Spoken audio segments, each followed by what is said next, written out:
name is Nikki Gilmore, and I'm going to talk about the rearrest rates in Texas and how this affects everyone. So you may be asking, how does this affect everyone? Why does it matter that someone bad is getting off the streets and will no longer affect the rest of the population? Considering that everyone pays taxes, then everyone is affected. The taxes that you pay go towards the jail system.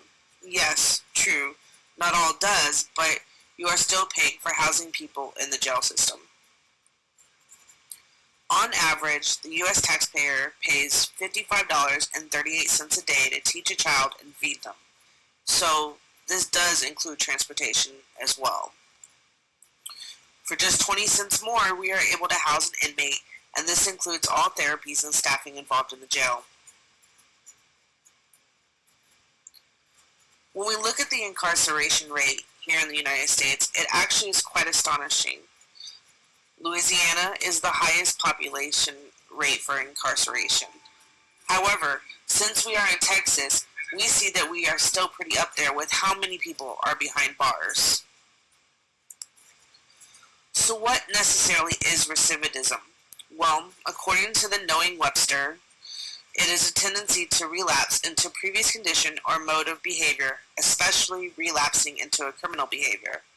So with more prisoners than high schoolers, according to the CS Globe, one could believe that we have an epidemic on our hands. Why and how is this a higher occupation than any in the U.S.?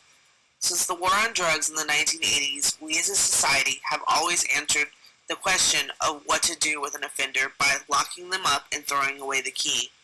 However, times have changed, and as a society we have realized that rehabilitation is more useful. According to the Texas Department of Criminal Justice Offender Orientation Handbook, there are many programs offered to those incarcerated. Institutionalization often occurs with prisoners that can cause recidivism. According to McClatchy, D.C. Bureau, Texas now houses more than 152,000 compared with about 134,000 inmates in California. They also state Texas has more than 156,000 prisoners in the 111 state prisons. With more and more people being in prison due to mandatory sentencing laws, it is a surprise that this number is as low as it is. Due to the taxpayers paying for those in prison, this is a problem that affects everyone. We should want to keep people out of jail instead of putting them into it. Texas mandatory sentencing law, many times people will repeat crimes because they know they will be put back somewhere where they get 3 hots and a cot. With more programs being made mandatory, the state of Texas may save their taxpayers and themselves more money, and the number of incarcerations may decrease. And as you see, the revocation rates for those that are in active parole supervision are actually quite low. This is due to the fact that they are in their own home environment and don't want to go back.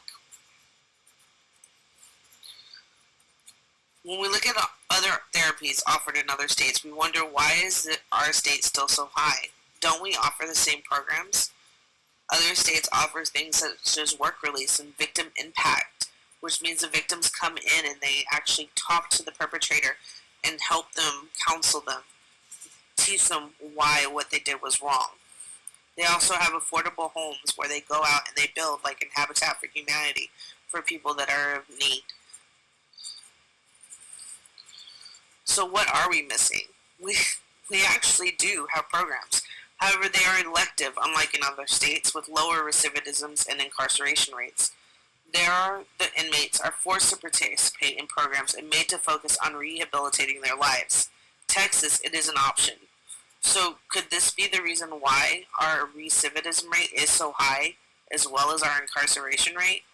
We also do not offer the same programs that were inside the jail outside as well, so the lack of consistency is there. We may have counseling inside, but we may not offer them the same counseling as outside. Since I'm going for my bachelor's in social work, I believed it was pertinent on addressing why this topic is a problem and how, from a social work perspective, we can reduce these rates. As social workers, we are always utilizing the strengths perspective.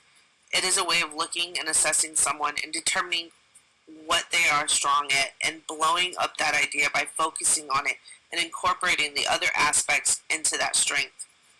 This is very helpful in jail. By showing the inmate that they are good at something, they can feel like a person and not just a number or a wrongdoer. By creating a smooth transition from jail to the outside world, I believe that we could successfully be able to drop the incarceration rates. Each inmate is assigned a counselor when they are brought in, but when they get out, they don't often have anyone. If there was a social worker or counselor that came in towards the end of their stay in prison when the transition could be easier, having the person establish that relationship is important in the healing process. As a society, we have become so focused on punishing those that have done wrong. We don't seem to think of how to prevent that behavior from reoccurring. As a mom, we tend to send our children to timeout, and some just go about their day and don't ever address why what that child did was wrong. Some, however, explain why they are putting the child into timeout, or they don't do timeout at all and show the child how their actions affect others and show them steps on rectifying the situation. Lastly, by social workers appear to always be advocating for those in need. Not many people do this for prisoners because they think regardless that bad decisions need to be rectified, and the only way to do this is to be locked up. Regardless, a person is a person, and by improving the prison system, we can benefit ourselves as well.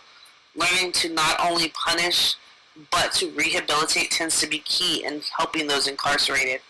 I believe that the state of Texas should utilize our resources and establish connections with other states in order to lower our incarceration rates and ultimately our recidivism rates. And these are my resources, and y'all have a wonderful day.